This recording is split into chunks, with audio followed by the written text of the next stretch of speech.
सुमित्रानंदन श्री लखनलाल को यह समाचार मिला तो क्रोधावेश में श्री राम भवन में गए। पता चला कि प्रभु कौशल्या भवन में हैं, तो सीधे वहां से दौड़ करके कौशल्या भवन पहुंचे हैं। आंखों में अश्रु है, हृदय एकदम पवित्र होकर के भगवान के श्री चरणों का गुहार लगा रहा है कि प्रभु जल्दी से आप मिलिए, कहां हैं आप। माता कौशल्या को, प्रभु श्री राम को और मां सीता को प्रणाम किया। प्रभु ने लखन को हृदय से लगाया।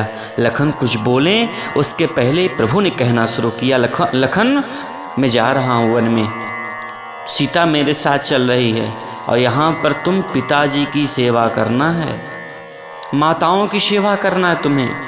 जो पुत्र माता पिता की सेवा करता है वह इस संसार में सब प्रकार के भोग भोग करके अंत में स्वर्ग का भागी बनता है।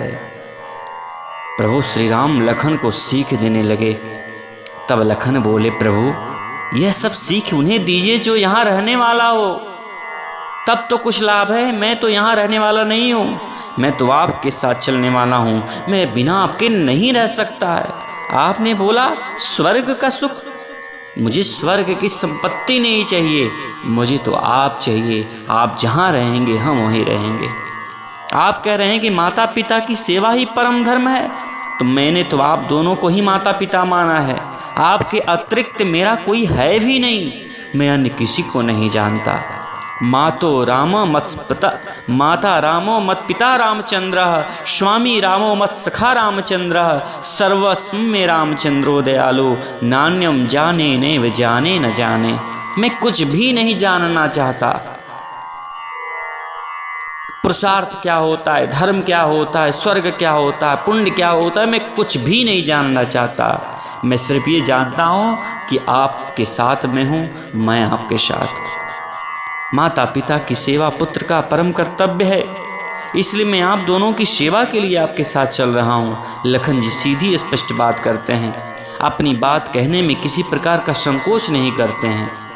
भगवान ने लक्ष्मण को हृदय से लगाया, समझाया, जान स्नेह सभीत।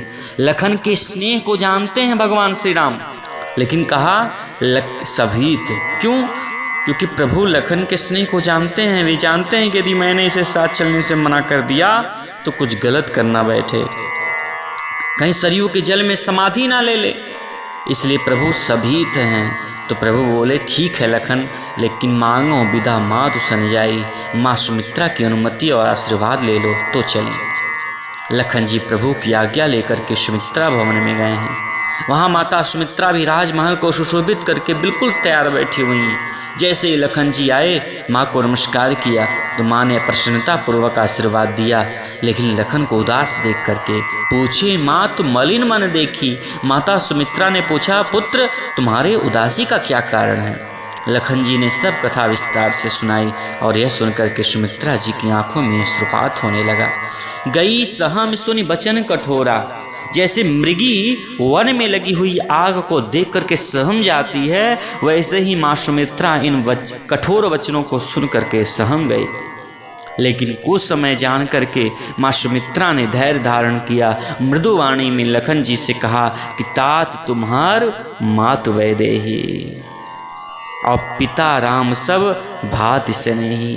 हे पुत्र, अरे जानकी ही तुम्हारी माता है और श्री राम तुम्हारे ही पिता हैं। यदि सीताराम वन को जा रहे हैं तो यहाँ अयोध्या में तुम्हारा कोई कार्य नहीं है, इसलिए हे पुत्र तुम सेवा के लिए जाओ। बस ध्यान देना, राग दोष ईर्षा मदमोह, इन 5 चीजों के स्वप्न में भी वश में मत होना, क्योंकि पुत्र तुम राम सेवा के लिए जा रहे हो और जिसको राम सेवा करनी है उसको इन 5 चीजों से सदैव बचना चाहिए। राग, द्वेष, ईर्ष्या, मद, मोह और स्वप्न। स्वप्न में भी इनके वश में ना होना। लखन जी ने सोचा, माँ की आज्ञा है, स्वप्न में भी क्या इनके वश नहीं होना। मैं जागृत रहूंगा तब तो सावधान रहूंगा जब इन 5 में से किसी के एक वश में नहीं होऊंगा। लेकिन रात्रि में निद्रा में स्वप्न के समय यदि इनमें से किसी के भी मैं वश में हो गया, क्योंकि जब व्यक्ति स्वप्न देखता है तो उसमें तो कई चीजें आ जाती हैं। तो माँ की आज्ञा का भंग हो जाएगा। तब लखन जी ने सोचा, सोऊंगा तभी तो स्वप्न आएगा, और यदि सोऊंगा ही नहीं तो स्वप्न का प्रश्न ही नहीं उठता, फिर माता की आज्ञा भी भंग नहीं होगी। इसलिए यहीं पर 14 वर्ष के अखंड जागरण का संकल्प लेकर के लखन जी ने संकल्प ले लिया कि न सोऊंगा, न स्वप्न आएगा, न माता की आज्ञा का उल्लंघन होगा, प्रभु की सेवा भी ठीक से होगी। और माँ सुमित्रा से बोल पड़ी, क्या बोली? पुत्रवती जुवती जग सोई, रघुपति भगति जासु सुत होई। अरे वही स्त्री पुत्रवती है जिसका पुत्र श्री राम का भक्त हो, श्री राम का सेवक हो, नहीं तो वह बांझ है। बाद बियानी, बियानी शब्द स्त्री के लिए प्रयोग नहीं किया जाता मेरे प्यारे। गाय भी आती है, स्त्री नहीं भी आती है। लेकिन आज तुलसीदास जी कहते हैं कि यदि राम भक्त को जन्म दे तब वह प्रसूता है, तब वो जननी है, नहीं तो बाद बियानी।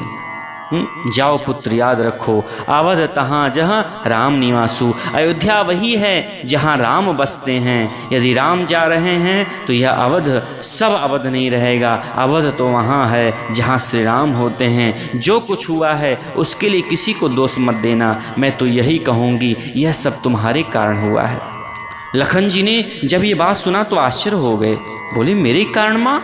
यदि मेरे कारण राम को वन जाना पड़ा तो मैं अपने प्राणों का परित्याग कर दूंगी।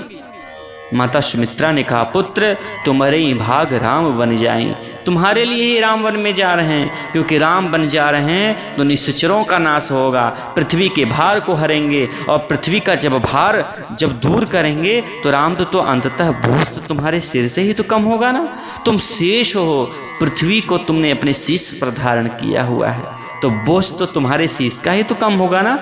इसलिए तुम्हारे भाग राम बन जाएं। तीनों माताएं राम जी को अलग अलग रूप में देखती हैं मेरे प्यारे। कैकेयी का श्री राम पुत्र भाव स्वरूप है, सुमित्रा का ब्रह्म स्वरूप है, और सुमित्रा जी राम को परम ब्रह्म के रूप में देख रही हैं। इसलिए देखिए, श्री राम सुमित्रा से मिलने गए हैं, ना ही सुमित्रा राम जी को वन गमन के समय विदा करने आई हैं, क्योंकि वह जानती हैं यह तो परम ब्रह्म है। तदे जति तन्ने जति तद दूरे तुदंतिके। ऐसा है यह तत्व। वह कहाँ जाता है, कहाँ आता है, अर्थात कहीं आता जाता नहीं। वह तो दूर भी है, समीप भी है, वह तो सर्वत्र है, वह तो व्यापक है।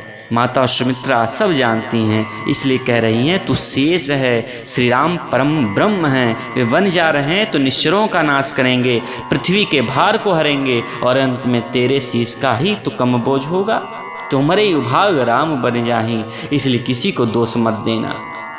माता सुमित्रा ने लखन जी को उपदेश दिया, धनुष बाण आदि लाकर के लक्ष्मण जी को धारण कराया है, आशीर्वाद दिया है, फिर विदा किया है। अब चले लखन, माँ तू चरण नाई, चले तुरत संकित हृदय।